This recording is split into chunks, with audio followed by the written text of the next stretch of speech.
रमज़ानुल मुबारक के 13वें दिन की दुआ ज़रूर पढ़िए। बिस्मिल्लाहिर्रहमानिर्रहीम।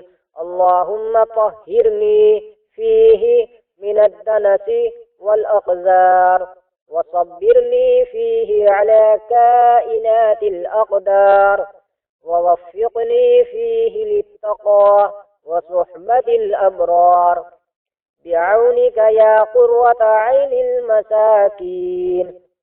अल्लाहुम्मा तह्हिरनी फीही मिनद्दनसी वल अक़ज़ार वसब्बिरनी फीही अला काइनातिल अक़दार ववफ़्फ़िक़नी फीही लित्तक़वा वसुहबतिल अबरार बिअौनिक या क़ुर्रत ऐनिल मसाकीन।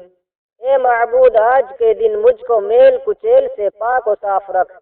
इसमें मुझे मुक़द्दर शुदा मुश्किलात पर सब्र अता फरमा और आज अपनी मदद के साथ मुझको परहेजगारी और नेकोकारों के साथ रहने की तौफीक दे। ए बेचारों की खन की चशम, या इलाही हमारी दुआओं को कबूल फरमा। आमीन।